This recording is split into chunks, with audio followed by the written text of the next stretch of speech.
In the early 1990s, General Motors faced a question that would define the future of American performance. Could the pushrod V8 survive the modern era? Stay tuned and let's find out. The birth of the LS engine began in the early 1990s. The Chevy small block V8, introduced in 1955, had powered generations of American cars and trucks. By the early 1990s, its Gen 2 versions, the LT1 and LT4, were strong performers in the Corvette and F-body cars. Yet looming federal regulations and emissions on average fuel economy demands threatened their future. Competitors were shifting towards more complex overhead cam engines. GM leadership wondered if the traditional pushrod architecture could survive into the 21st century.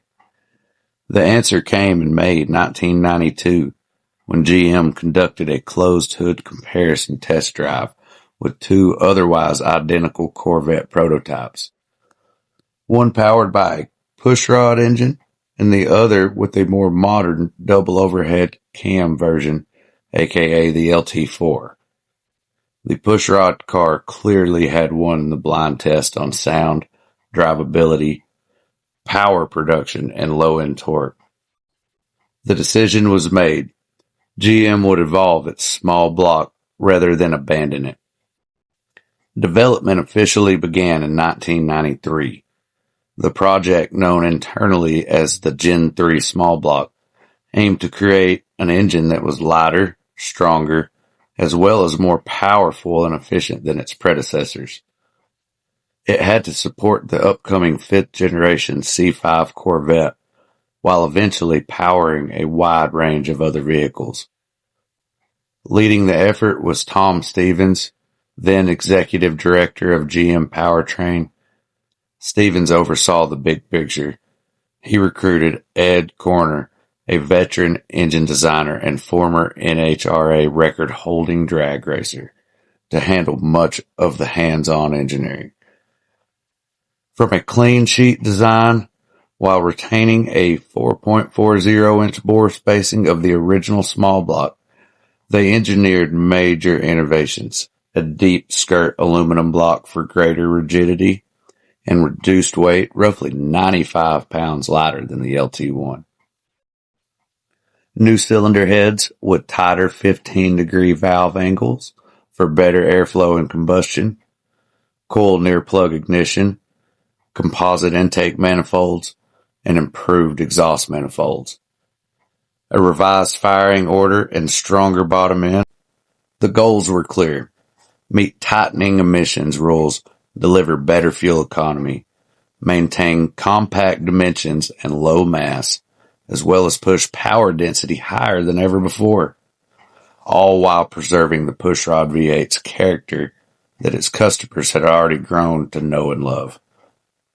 By the winter of 1993, the first prototypes were on test benches.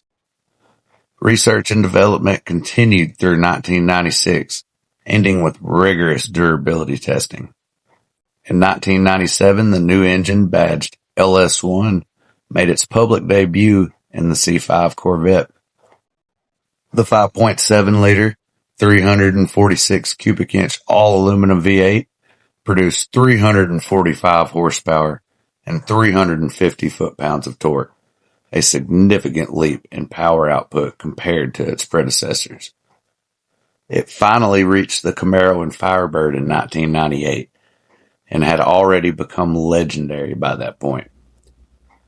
The LS1 succeeded because it balanced tradition with the modern technology available at the time.